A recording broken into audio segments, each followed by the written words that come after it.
Before we wrap up the series for Black History Month, I'd like to remind folks to check out the resources on our show notes for each of our guests this month. Support and share their work. Also, thank you for taking this journey together to explore the amazing contributions of each of our guests and what it means to be a Black or African American mental health provider. We have one more guest for Black History Month, so let's take a listen. Oftentimes, for Black and African American clients, especially during childhood and adolescent years, if and when mental health issues occur, how often is ADHD even considered versus mood and other behavioral disorders? What about gender differences in ADHD and how might that be expressed? How does race impact the overall understanding and etiology of minoritized individuals and their symptom presentation? Welcome to People of Color in Psychology, the show that explores mental health topics specific to culture, diversity, and communities of color. I am your host, Jack Sen. As part of our series for Black History Month, today we have Casey Redus, a doctoral candidate in clinical psychology who received her master's in psychology specializing in applied behavior analysis. Casey is also currently the director of practicum training, and prior to her doctoral experience, Casey has worked in the criminal justice system, was an adjunct professor at a technical institute, and a special education teacher. Today, part of her central message is bringing awareness to people of color working in the field of psychology. Casey, thank you so much for joining us today. Absolutely. Thank you for having me. I appreciate the opportunity. Can you walk us through your personal journey and share with us any memorable events, circumstances that may have influenced how you got into this work? Absolutely. Oh, that's kind of it's a journey, I will say. My bachelor's degree, as you mentioned, I have a bachelor's degree in criminal justice, and so that's where I got my start working in the criminal justice field at a juvenile facility, essentially. And so through there is when I really started to enjoy studying human behavior. It actually kind of started in high school when I was afforded the opportunity to take criminal justice classes in high school. That led to the undergraduate degree in criminal justice. But truly, I always had an interest in human behavior, is why I started studying criminal justice more from a forensic lens. It was not until I left the juvenile facility and went to become a teacher, a certified special education teacher. I started to work more with individuals. At this time, it was adolescents, because I've always done middle school level. And it was at this point when I took more of an interest into, neurodevelopmental disorders, essentially, and concurrent with being a special education teacher, working in a self-contained classroom for students diagnosed emotionally disturbed or individuals that may be kind of, what we may say severe ADHD or even autism. Is I was also studying and working towards my master's in psychology, but specializing in applied behavior analysis. And so it was there where I really started the journey of learning more in depth about autism, and where I started to really specialize. I did conduct practicum and intern experience in an ABA clinic, which also gave me more exposure and training, right? And it was a part of my master's program where I would be in class talking with my professors, and within the field of ABA, it's all about environmental. Let's adjust the environment. Let's modify this. We're looking at ABCs. But for me, it was always kind of that thought that, wait, it's more than just the environment that we have to take a look at, right? There's a lot of private events that we have to consider when we're looking at individuals' behavior. But because with me focusing in ABA at the time, I did not go more so into the private events. And that kind of led me to want to pursue my doctorate degree so I could study that a bit more. And then as I was studying it more and working in the classroom, taking those components that I was learning in school with my master's degree and having those thought about private events, I started to see myself gravitating more and more towards working with individuals that, are neurodivergent, right? It was not until I started to pursue my research topic for my dissertation that really led me into ADHD more. I think in my personal opinion, ADHD is talked about so much, right? Even compared to when I initially started my dissertation. There's a lot of information out there that people talk about on social media, TikTok, Facebook, all kind of skits and things. But, a lot of times we find that there's a difference, right? And we find that it's not always what social media says ADHD is. And so for me, I'm at home, right? And I'm trying to discover my research topic. And I'm just kind of being present and being in the moment. And then it hits me, right? It's sometimes I've told even my trainees that your topic, it may take time for you to discover your topic. It's not necessarily one that you may just think of right off the top of your head, right? And that was my experience. I happened to be one day talking with my kids and realizing the conversational piece in terms of my son who has ADHD versus my daughter who also has ADHD, that the presentation looks different, right? And so it was that where I had my aha moment and having a conversation with both of them, because they are of different age, right? My son is a bit older compared to my daughter.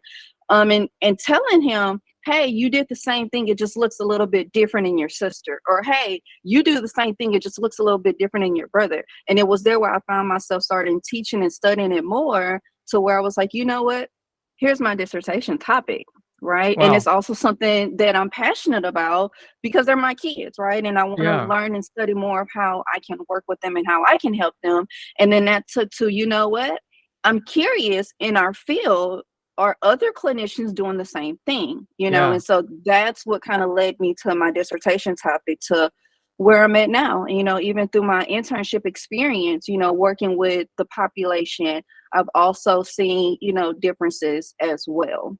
I mean, it's amazing that with your robust experience having worked in a juvenile detention center and also intensive clinical setting, also teaching special education and talking about the work mostly having focused on the environment adjustment, and you beginning to question, hey, there's some internal experience that we really need to consider. And from that curiosity, also just seeing directly from your day-to-day experience and working with your children, hey, there seems to be something going on here, and which then led you to pursue your dissertation topic. Now, you've also, as part of our episode, one of the things that you mentioned is ADHD in the BIPOC community.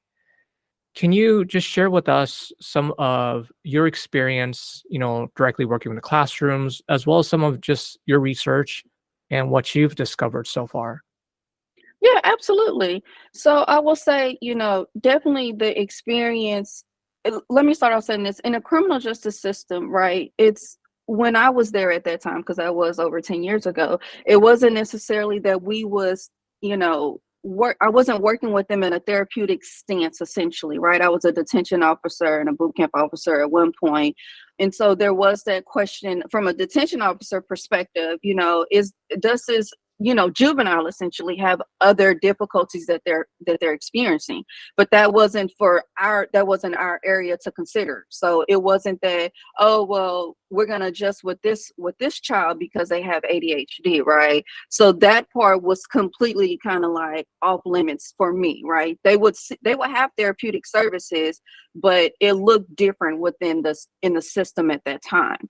Now, when going into the classroom setting, because this gave me the opportunity to be more hands-on and kind of learn and experience that, from an adolescent standpoint, because that's the population I worked with at the time for 6 years, was looking at those differences, right? And not put in that stereotypical, what we see, the stigma associated with ADHD, because oftentimes, and if I'm being honest, I found a lot of my colleagues will automatically receive that child 504, maybe special education paperwork, IEP paperwork, and automatically have this, presumption of how the child behavior is going to be. And a lot of times what I found, what happened is that if it was a child that was a minority, it would even though it was ADHD, the assumption that other professionals, once they see that diagnosis, would automatically assume that they're a behavioral child. And I found that to be a common terminology associated with ADHD when it came to adolescents that were a minority, right? And as I kind of grew more into the field and even where I'm at now, internship gave me, a wonderful experience when studying ADHD and working with the population. But one of the biggest things that I seen and that I try to educate people on is really taking the time to when working with their client, to really listen and hear them out. Sometimes we have to make sure we're doing a thorough clinical interview, right? I think one of the wonderful parts about me as a clinician is having that criminal justice background, but also, with my doctorate degree that I'm pursuing, it is clinical psychology, but I have a specialization in health psychology too. So there's courses within that realm that I took as well in understanding stress. How does stress, will appear in somebody, right? Somebody who's experiencing stress may experience symptomology aligned with ADHD, right? They may be forgetful, they may be disorganized because they are stressed, right? What I see happens though a lot of times with our minorities is that they're often misdiagnosed, right? That hyperactive behavior may be looked at as bipolar, right? Although somebody is hyperactive and impulsive and they are, reporting these symptoms, right? These behaviors, another clinician may look at that and say, oh man, they must be bipolar. Well, no, that's not the case. If we do a thorough interview, right, and we distinguish between and know the symptomology aligned with bipolar versus ADHD, then we can get a more appropriate diagnosis. But I found to be common that doesn't happen. And so when I come in, right, because I get a lot of re-evals, there's been multiple times where I've had somebody who is a minority, but when they tell me and they're verbal about it, I picked you because you were an African American female, right? Not even just the female component, but because I'm African American, right? And I've had so many clients express to me that, I was seeing another therapist because I provide therapy service as well, right? Oh, I was seeing another therapist, but I just feel like they didn't understand me. I felt like they wasn't listening to me, or I seen another, psychologist and did an evaluation. They diagnosed me as bipolar. So here I am coming in. Well, I can definitely understand, as an individual, we want to be with somebody, kind of like that matching process that we do with male and female therapists, right? Now you can start to see that there's a matching process, even if it comes to race and ethnicities, because people want to be heard, right? People want to be understood. And what tends to happen is they naturally gravitate to someone who looks like them, right? Because there is more of that understanding. And so when I come in and I'm doing a reevaluation, because I've had clients say, I really just don't think I'm bipolar. And one of the first questions I ask, well, have we ever experienced a manic episode? And they're like, no. And so now, the red flag is going off with me, because I'm like, okay, so now we got to play detective and figure out, well, how did we get this diagnosis? What's going on? And so again, doing that thorough clinical interview, right? And being able to look at fine nitty-gritty things, because yes, impulsive behaviors can look bipolar, right? If somebody is manic, if they are manic, individuals with ADHD are not manic. And so what I tend to see, and it happens a lot of times with African American males, right, are often misdiagnosed with bipolar. But interesting enough, recently I've experienced women coming in, African American women being diagnosed with bipolar disorder, when in fact it may be ADHD, or even just depression and anxiety, right? And this is a vast ages. I've had clients from adolescent all the way up to a recent one. She was in her 50s saying that she was diagnosed bipolar, but I always felt like that wasn't the case, right? And so a lot of times what I find is that if we just take the time and listen to our clients, right, and we do a thorough clinical interview, we're not just taking, high level view of when we probe symptomology and say, okay, do we find ourselves to be fidgety? Do we find ourselves to be hyperactive and bouncing off the walls, right? They may say yes, but now we got to dig further. What does that actually look like? Right? What does it Because look like, that's and what we, what's the source? Like, what's the reason for you being fidgety? Because I know, yes. having several talks, and I know you describe yourself as being passionate, and and so how do we? And this is unfortunate because we're talking about low context versus high context cultures, and then so Mhm. if someone is highly expressive with passion, how does that get misconstrued as a mood issue or a mood Right. concern, as opposed to this is just how I express. This is just how my culture, my culture expresses certain things. And huh, okay. And so I love the example you mentioned, which is the possible misdiagnosis. Now, in terms of the BIPOC community, particularly in a case of African American and Black clients that you've worked with, just out of curiosity, did you notice how some of the ADHD presentation gets expressed differently, or the reason, like underlying reason for it, is different? Honestly, I think from a professional opinion, it may be maybe the origin of it, as you mentioned, right? But then again, it could be that maybe the client is not expressing, their reporting behaviors, right? And so for them, to me as a clinician, it is our due diligence, right, to thoroughly go through and get a good deep understanding as to the client's presenting concerns, right? What behaviors that they are engaging in, to be able to decipher between, if it's ADHD or if it's just even depression and anxiety, right? And I've even seen it vice versa, right? When it comes to diagnosis or even combined together, it's more so what I have found in my experience when I'm working with clients and I ask them, okay, are we hyperactive, right? And I may have some clients that come straight out and say, you know what, I'm hyperactive impulsive. Well, my follow-up question is, well, what does that look like? What does that look? You're telling me you're hyperactive and you're impulsive, but what does that actually look like on a day-to-day basis, right? And then I'm looking at engaging to see if there's significant functional impairment, right? What I find a lot of times, and I've had clients report to me, is, my last psychologist didn't go that deep. They didn't ask those questions, right? And so it appears to me, working with these clients, that the questions when probing symptomology is very surface level. So again, a client says, oh, I'm hyperactive impulsive, right? Another clinician may just automatically, for whatever reason, think bipolar, or they may think something else, right? When that's not necessarily the case, or even may say ADHD, right? Because I have worked with individuals that have been misdiagnosed with ADHD, and I've worked with individuals where, ADHD has been undiagnosed and they've been suffering for years until they finally get a response, And so what I find that it could be essentially that, and I'm not saying this for all clinicians. I don't speak for all clinicians. I only speak for myself. I just want to throw that out there.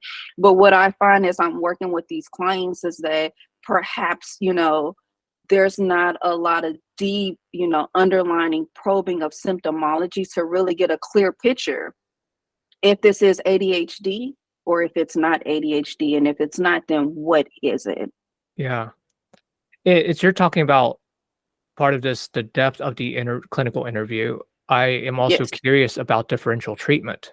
This Mhm. is a podcast about people of color in psychology. We talk about racism, and I just can't Yeah. help and think about the context of, well, are you giving your white clients a little bit more time? Are you giving your, Black and brown clients a little bit less time? I don't know. Also, the environment in which they're in. Are there certain biases that occur? These are just thoughts that I'm having. I'm actually curious what your observations have been. No, absolutely. I am very big on, as a clinician, checking my bias, right? That was definitely drilled into me in internship, right? Into all of us, that is a key component when working in our field, is that we want to be able to check our biases. I will say for me, I am very mindful of that. But I treat all of my clients the same when they come in for this clinical interview. I'm trying to see, regardless, of your race or ethnicity, what your presenting concerns are, right? I'm trying to get deep dive into what's going on, because as a clinician, it's not that I give one more time than the other. I give everybody the same and the same treatment. But I would be lying to you if I say I did not take additional time to understand, when it comes to African American, let's say females, right? Because there's a lot of research out there, and there's growing research that symptomology may present different in us, right? As time evolves, right? Naturally, as human behaviors evolve, things do look different as time goes on, right? And so it's being mindful of that, because what someone may see as, that emotional dysregulation and may automatically say, oh, well, they're aggressive. Well, it's not that they're aggressive. Maybe they're having challenges regulating their emotions, right? Maybe there's that irritability there. Maybe there's that frustration there, right? And so it's even getting to the origin of that.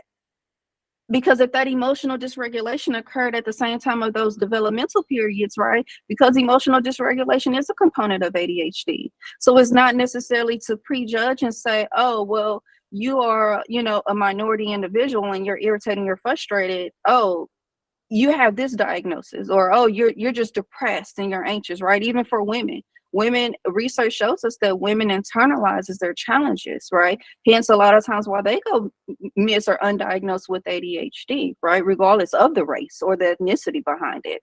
And so for me, again, going back to your question, it's not that I treat them or give them different time or treat them differently. I take the time to listen to what my client presenting concerns are, right? And it may look different because there have been clients I've worked with and do work with that are African American female who have sought me because I'm an African American female, right? And those are conversations we have, whether they're at work in a corporate office or wherever it may be, that, I'm irritated, I'm frustrated, and it could be mapped onto those symptoms of ADHD, right?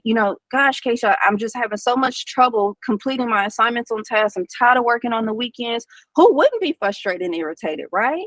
It's not necessarily to say that, oh, because she's an African American female, that now she's, aggressive, or she's, has this attitude, right? The stereotypes that have been associated with African American females is not to say she has an attitude. It's simply she's having challenges regulating and sustaining her attention that is impairing her work performance. And she has seen that. And that is frustration. Who wouldn't be?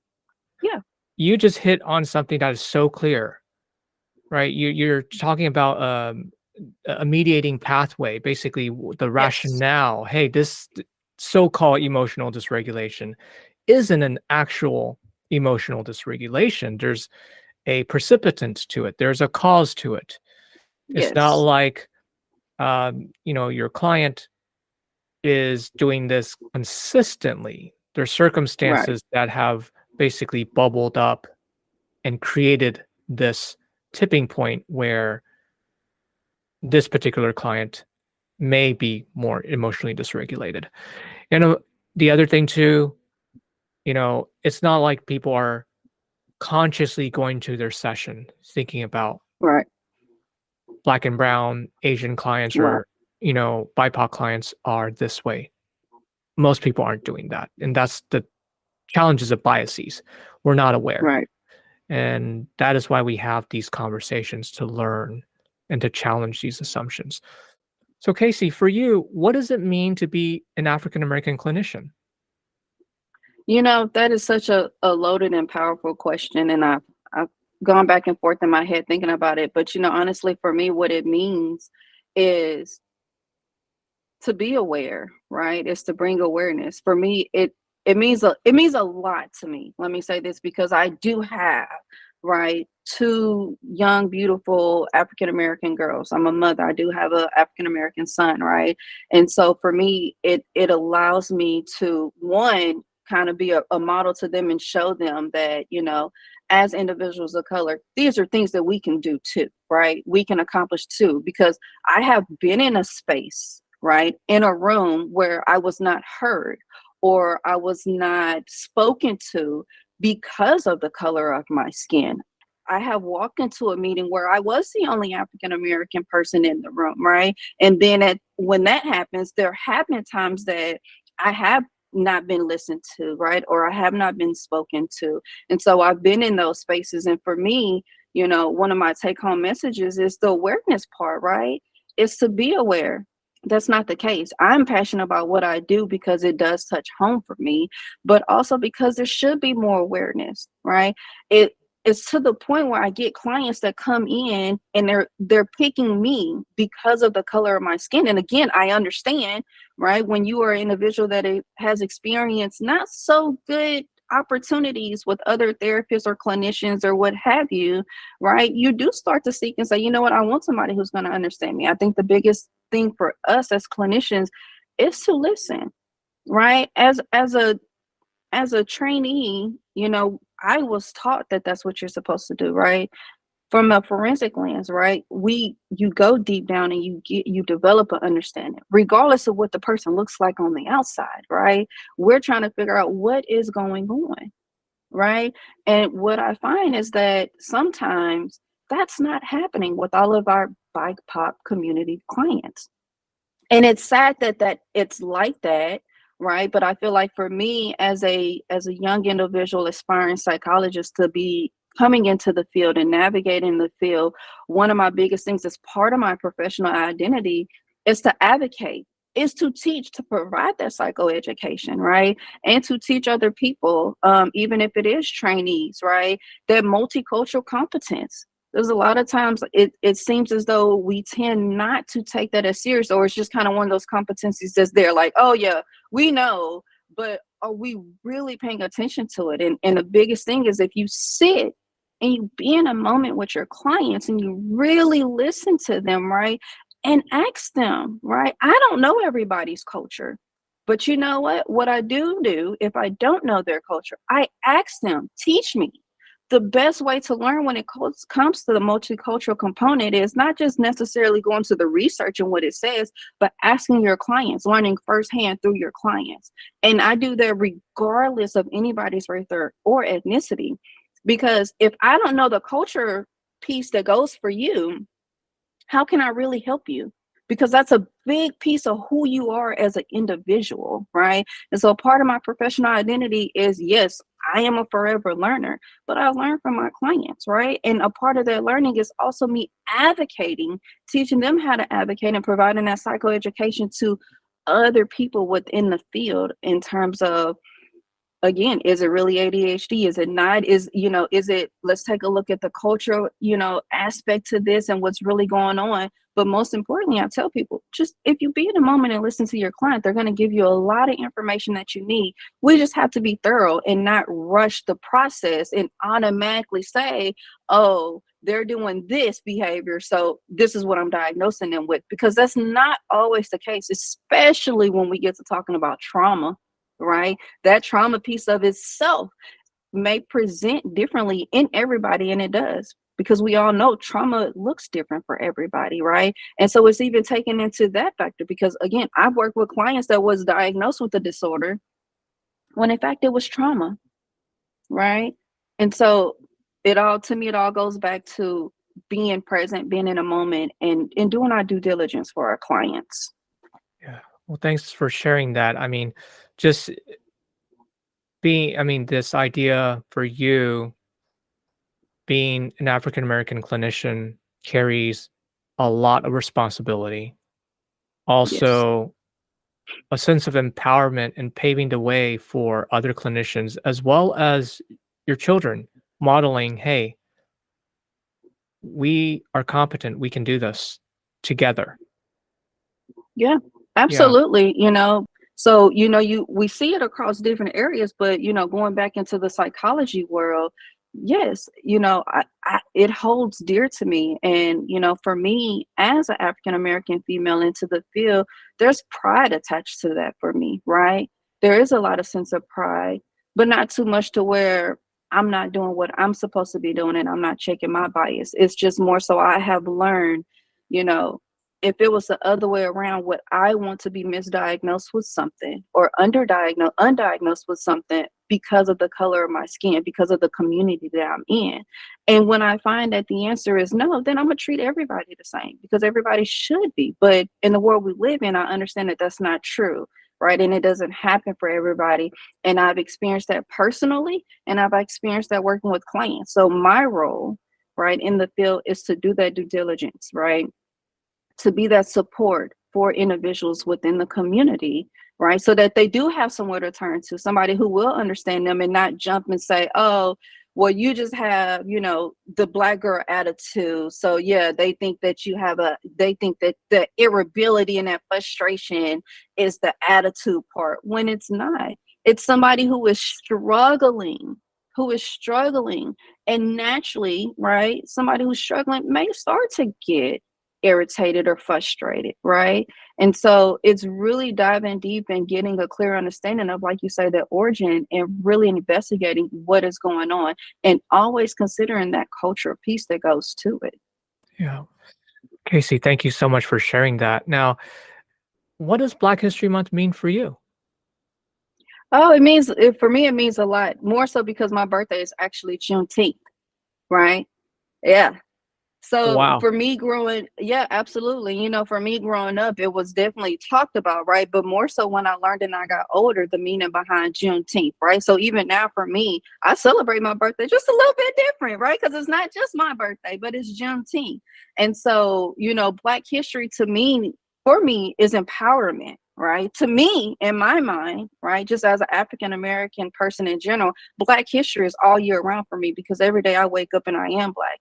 And every day that I wake up and I work with my clients who are a part of the BIPOC community, is to ensure, just as well as I'm doing due diligence for everybody else, I'm also doing due diligence for them, and not making any assumptions, right? And always being sure to check my bias. So Black History Month is a year for me. It's every day, because it's who I am. And it is a part of my professional identity. And it is working with people who have been misdiagnosed, and explaining to them, I can understand, the misdiagnosis and how we feel about that. Let's process through that, right? But here's the diagnosis, and here's what I'm seeing. And there have been times that I've had to have those hard, uncomfortable conversations. So again, going back to your question, Black History Month for me, it's not a month. It's all year. Mm, All year I am mm, Black. yeah. Yeah. People, there's been a lot of debate. It's like, month, what are you Hmm. talking about? I am Black, I'm Hmm. brown, you know? Hmm. Yeah. I, Absolutely. I totally agree. Totally agree. So, how Hmm. can we support you? You know what? Initially, supporting me was helping me get research participants for my dissertation. But honestly, I'm at the just about finish line with collecting all of my data. So, in a sense, in helping support me, I just enjoy the opportunity that we are now in network together, right?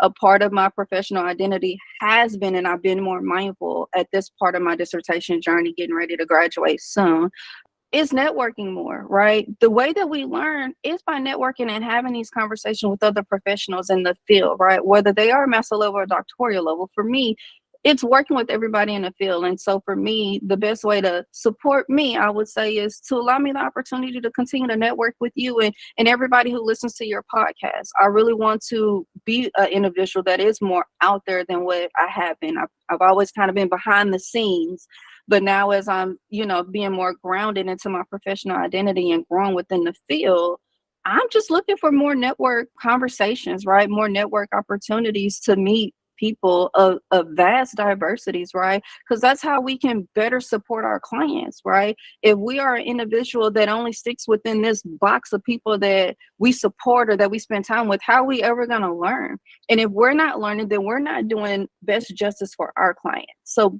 best to support me, honestly, is allowing me to stay in network with you and others. Yeah. Yeah. We'll definitely include your contact information if that's okay, so people can reach Yeah, out. Casey, thank you so much for your time and your phenomenal insight. I really appreciate you. absolutely. I appreciate you. Thank you. A huge thank you to our listeners. If you like what you've heard, please share and subscribe to our podcast, People of Color in Psychology. Other ways to support us include registering for continuing education courses or making a one-time donation on the Multicultural Counseling Institute's website. We value your input and appreciate your continued support. You can send us an email, a message on LinkedIn, or send a voice message on our website. Until next time, I am your host, Jack Sun.